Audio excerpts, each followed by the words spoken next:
इस वीडियो में हम जानेंगे हमारे भोजन से हमारी नाड़ी पर क्या प्रभाव पड़ता है। कल्पना कीजिए कि किसी नाड़ी में आपको वृद्ध कफ की गति मिली, जो कफ के समान है और धीरे धीरे चल रही है। तब आप अनुमान कर लें कि उसने अच्छा, सात्विक, शुद्ध भोजन किया है। तभी आप ऋतु के अनुसार सोचिए कि कौन कौन से भोजन इन दिनों खाए जाते हैं। तब आप उस भोजन तक पहुंच पाएंगे जो नाड़ी दिखाने से पहले तक रोगी ने खाया होगा। मीठा, खट्टा, नमकीन खाने से वात रोग उत्पन्न होते हैं, जैसे अंगों में रूखापन और जकड़न, सुई के चुभने जैसा दर्द, हड्डियों के जोड़ों में ढीलापन, हड्डियों का खिसकना और टूटना, अंगों में कमजोरी महसूस होना एवं अंगों में कपकपी, अंगों का ठंडा और सुन्न होना, नाखून, दांतों और त्वचा का फीका पड़ना, मुंह का स्वाद कड़वा होना।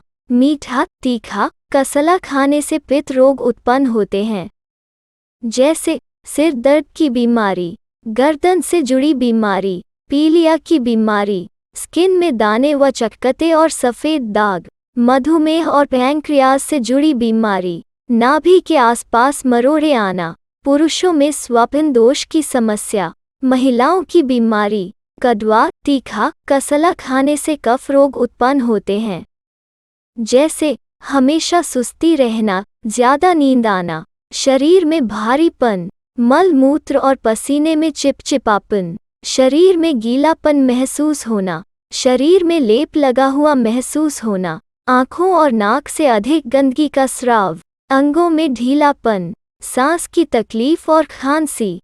अब आप किसी भी दोष जैसे वात, पित्त, कफ का पता नाड़ी द्वारा लगा सकते हैं, तो उसके अनुसार रोगी ने कौन सा आहार लिया ये भी आप पता लगा सकते हैं। रसों का नाड़ी पर प्रभाव। मीठा खाने पर नाड़ी में सरल गति प्रतीत होती है।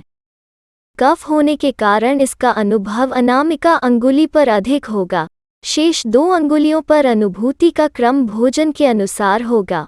खट्टा खाने पर नाड़ी मेढक की गति के अनुसार उछल उछल कर चलेगी। पित्त बढ़ने के कारण यह गति मध्यमा अंगुली पर अधिक अनुभूत होगी। शेष 2 अंगुलियों पर अनुभूति का क्रम भोजन के अनुसार होगा। नमकीन खाने पर नाड़ी तीव्र गति पर चलेगी। इस रस से कफ और पित्त दोनों प्रभावित होते हैं, तो गति की अनुभूति अनामिका और मध्यमा अंगुली पर होगी। तर्जनी पर सबसे कम अनुभूति होगी। कड़वा खाने पर नाड़ी भौरे की गति का अनुभव होता है। वात और पित्त का प्रकोप अधिक होने के कारण तर्जनी और मध्यमा अंगुली पर अधिक अनुभूति होगी। तीखा खाने पर नाड़ी केचुआ की गति से चलती है। यह रस थोड़ा सा वात बढ़ाता है, इसलिए तर्जनी अंगुली पर थोड़ा अनुभूति होगी। कसला खाने पर नाड़ी कठिन चलेगी। वात प्रकोपित होने के कारण तर्जनी पर विशेष अनुभूति होगी।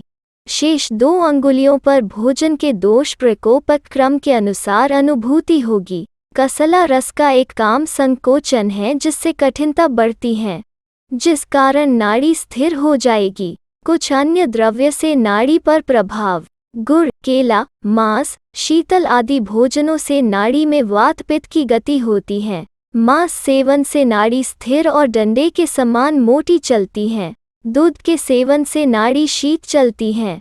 गुड़ के सेवन से नाड़ी स्थिर और मंद चलती है। मूली के सेवन से नाड़ी धीरे धीरे चलती है।